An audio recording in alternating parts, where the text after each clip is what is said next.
Hi everyone. Okay, so I've worked in elementary schools for the last 2 years.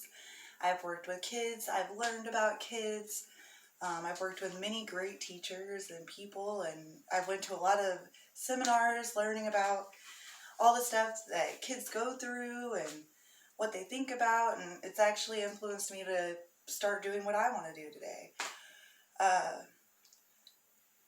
One day in particular, when I was working at one of the elementary schools, there was a third grade girl. And she came into the class and spoke to one of the adult figures that I was working with that day. And she goes up to her and she says, "There's a boy and he keeps picking on me. He keeps pulling my hair and hitting me and scratching me." And this adult figure looks at this little girl and says, "Oh, sweetie, if he's mean to you, it just means that he likes you." And all I could think in my head was like, no, don't tell her that. And I know that we've all heard somebody say that growing up, but I think my grandma used to say it to me all the time. My mom, they never meant any harm by it.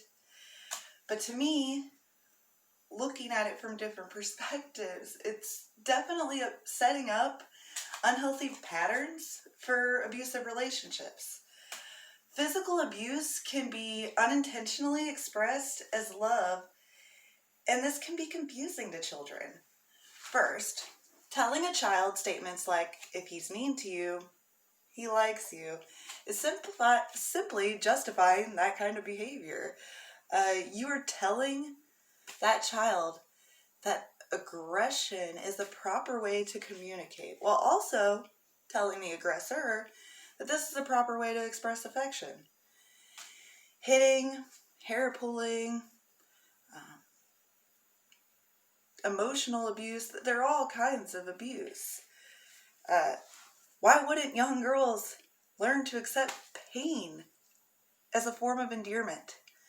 Furthermore, what's even more upsetting to me with all this is that we're teaching boys, in order to express affection or admiration to somebody, that they need to inflict pain. It only makes sense that these lessons develop over time and lead into abusive relationships.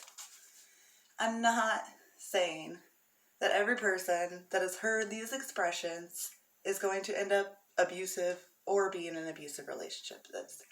That's not true. But it speaks to a culture norm that legitimizes abuse. These kinds of messages are troublesome, and this is because of the high and terrifying statistics of domestic and intimate partner violence. An organization dedicated to educating young people about abusive relationships called Love is Respect says that girls and young women between the ages of 16 and 24 experience the highest rate of violence.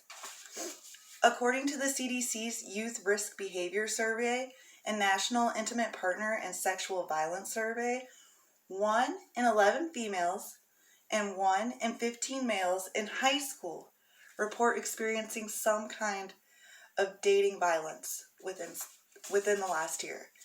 According to statistics from the NCADV, 20 people per minute are abused around the United States.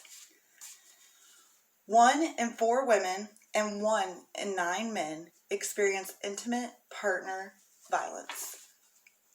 72% of all murder-suicides involve an intimate partner, and 94% of those are female. Above all, we need to teach our children that love doesn't hurt and that it's okay and even healthy to set boundaries. We need to teach our children that they are worthy of so many great things, and that if somebody is picking on them, that they don't have to be their friend. You don't have to be friends with this boy that's being mean to you. You can simply walk away. And same for boys. Teach them that they can say things with their words, and that they can express things with their words and not with hitting or hair pulling.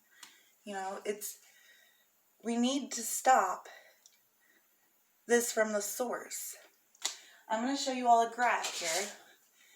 And since everything with COVID, it's scary the amount of domestic violence that has increased.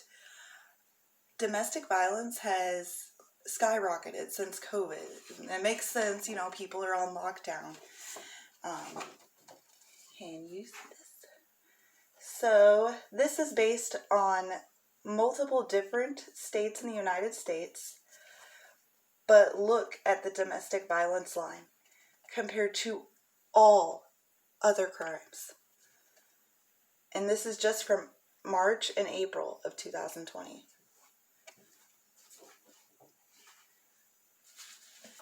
And in conclusion, how do we express to an adult that what they learn in elementary school isn't okay as adults? At what age do you tell a child that aggression isn't affection anymore? Why not stop the process early? We need to teach our children to set boundaries. We need to teach them to communicate with their words. We need to teach them that emotions are not only okay, that they're courageous. And we need to teach them that they're worthy of somebody who is nice to them. We need to teach our children that abuse is not love.